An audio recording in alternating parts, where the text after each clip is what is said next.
Well, as you can see, we're here at the CCA workbench, and you know what? We brought in our Marlin specialist. Dave's out this week.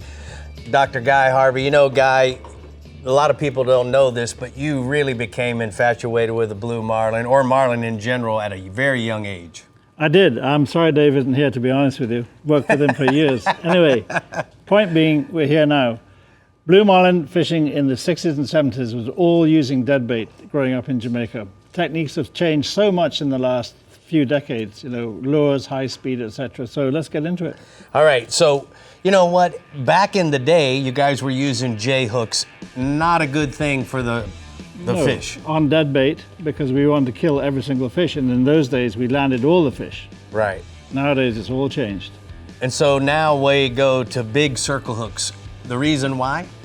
Well, circle hooks with bait, the hook theoretically hooks a fish in the corner of the jaw rather than in the gullet, which you can do with the J hook. And people don't realize how much damage a J hook will do. It'll actually slide inside the fish and eviscerate from inside. Oh, so you can release a fish and think, wow, that fish is healthy, and bet money it's going to live, but it doesn't. And only a satellite tagging exercise proved just how detrimental J hooks are to billfish. All right, so Guy, let's talk a little bit about most guys in Florida. They're going to be dead bait trolling.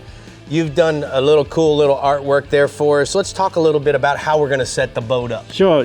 Do understand this is my rig though, Rick, you know, what I use at home. Okay. So, I typically pull 5 lines and boats going in that direction, and I love teaser fishing because it's the most exciting way to fish for billfish. Right. The thing about that no hook is that the fish will come up time and time again on the teaser, especially if they're hungry. And your backstop are 2 or 3 lines with hooks, whether it's a lure or a bait with a hook. The teaser fishing is the most exciting form of fishing you can have, because you see the fish bite, you put the pitch bait out there, it's a team effort, you remove the teaser, hook the fish up.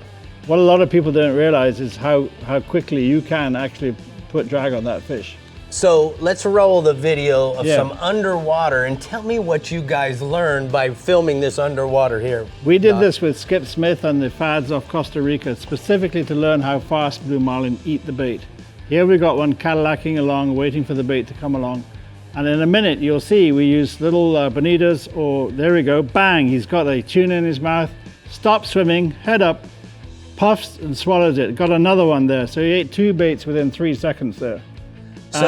And that goes to show how fast they eat the bait. And you don't need to give them a long drop back, is what I'm saying.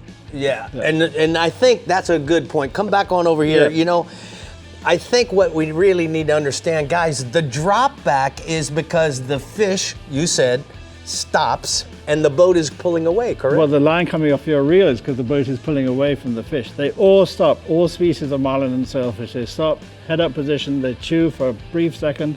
Marlins will pop it down in 1 or 2 seconds, sailfish maybe 4. So sailfish you give a long drop back, marlins you give a very quick drop back. All right, speaking of that, let's stay with the bait portion of this for a second. If we're using big live baits. Right, with a big old 20-0 circle hook, What we would typically use a bonita, you like, because why? I like bonitas because they last long. The bullet bonita is also a very good bait, small yellowfins, especially if you're fishing around fads or oil rigs, somewhere that's a fixed point or a little seamount. Great place to do it because you're not covering much ground. If you're covering ground, you want to be pulling lures. Okay, so speaking of lure fishing, one last thing here. Yeah. What about the drag when you're live bait fishing? Again, I went to the Skip Smith School of Lure Fishing, and he loves to use a very light drag on the lures. Sharp hooks, mind you, smaller hook. We use 8 or 9-0 tuna blade hooks, very sharp point with a light drag. His theory being that as the fish peels the line off the reel, so the drag increases slowly on the fish and the hook settles better.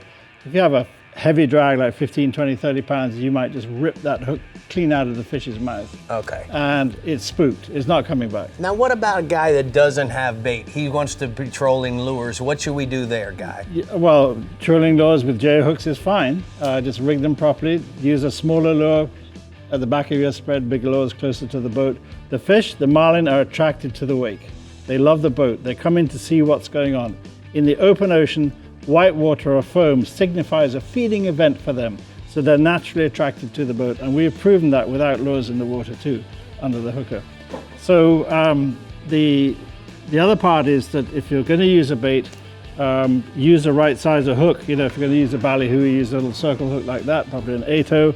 If you're using a 5-pound bonita for a big marlin, like I saw in the videos, you're going to use a big circle hook size, like a 20/0.